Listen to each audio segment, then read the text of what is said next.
Energy के बाद हमारा जो टॉपिक है वो टॉपिक क्या पढ़ा हुआ हमने, किसकी स्टडी की? इलेक्ट्रॉन गेन इंथैल्पी की। बड़े ध्यान से सुनो सभी। इलेक्ट्रॉन गेन इंथैल्पी में और आयोनाइजेशन एनर्जी में दोनों में डिफरेंस क्या था? उसमें हम इलेक्ट्रॉन को निकालते थे, जहां पे इलेक्ट्रॉन को क्या करते हैं? ऐड करते हैं। यानी कि जब इलेक्ट्रॉन गेन इंथैल्पी के बारे में मैंने आपको लिखवाया, क्या लिखवाया कि कितने अमाउंट ऑफ एनर्जी रिलीज होती है। The amount of energy release कब? When an electron is added to an isolated क्या गैसियस एटम।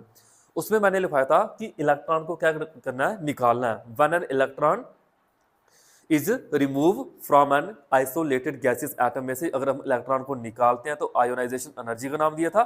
अगर एक आइसोलेटेड गैसियस एटम में क्या करते हो?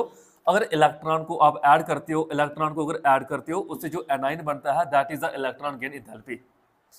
कहता है पहला इलेक्ट्रॉन अगर आपने ऐड करना है उसके लिए जो रिएक्शन रहेगी वो एक्सोथर्मिक रहेगी। याद रखनी है आपने, क्या रहेगी? एक्सोथर्मिक। कहता है दूसरा इलेक्ट्रॉन अगर आपने इसी में ऐड करना है, जैसे कि ऑक्सीजन में एक इलेक्ट्रॉन ऐड किया, वैल्यू नेगेटिव में रही 141, याद रखनी है।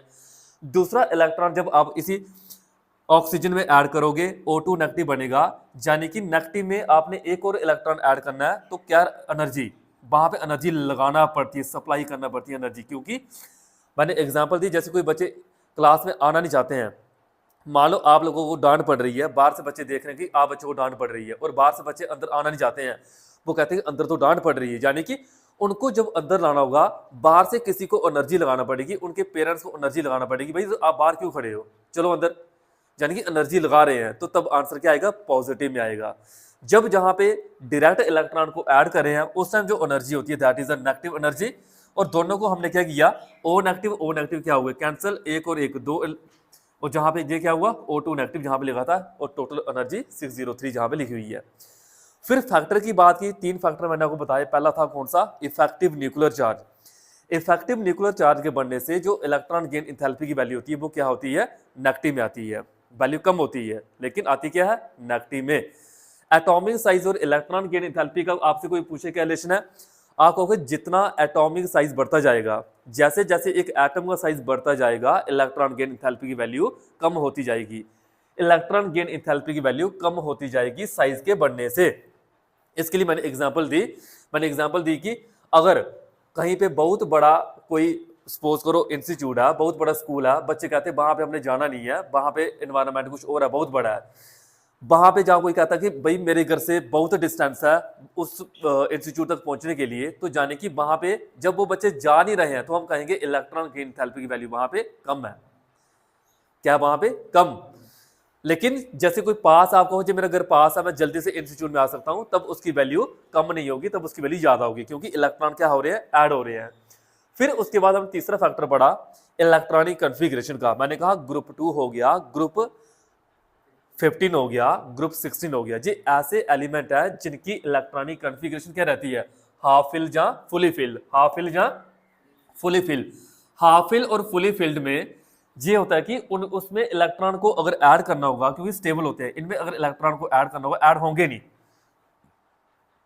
जिसमें कहूं मैं भाई 10 ही बच्चों की क्लास लेता हूं, मैं कहूं मैं इस इंस्टीट्यूट में 10 ही बच्चों की क्लास लेता हूं, मैं 11वां बच्चा नहीं लेता, तो कोई कहेगा नहीं यार प्लीज इसको ले लो, इसको पढ़ा लो। जैसे APS में, आर्मी वाले स्कूल में बड़े सारे बच्चे एडमिशन लेने जाते हैं बट मिलती नहीं है।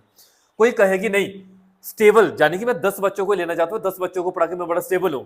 कोई जबरदस्ती अगर जहां पे बच्चों को दोबारा छोड़ना चाहता है कि नहीं भाई 11वां बच्चे ले लो, तो वैल्यू क्या रहेगी? पॉजिटिव। क्यों? वो एनर्जी लगा रहे हैं।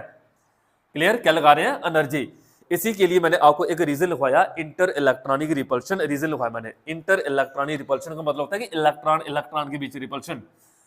लेकिन कोई अगर स्टेबल नहीं है तो उसके लिए वैल्यू पॉजिटिव नहीं नेगेटिव रहेगी।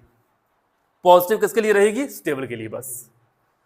जहां एक इलेक्ट्रॉन के बाद दूसरा इलेक्ट्रॉन ऐड करने जाओगे तब वैल्यू पॉजिटिव में रहेगी, अदरवाइज नेगेटिव में रहेगी। स्टेबल के लिए वैल्यू क्या रहेगी? पॉजिटिव। बाकी वालों के लिए क्या रहेगी? नेगेटिव। क्या पढ़ाया मैंने? डेफिनेशन पढ़ाई, यूनिट पढ़ाए, यूनिट आपने कल वाले लेक्चर के नोट कर लेने हैं। उसके बाद मैंने सक्सेसिव वाला पढ़ाया, सक्सेसिव में 1 इलेक्ट्रॉन 2 इलेक्ट्रॉन 3 इलेक्ट्रॉन को ऐड करना, उसे सक्सेसिव कहते हैं।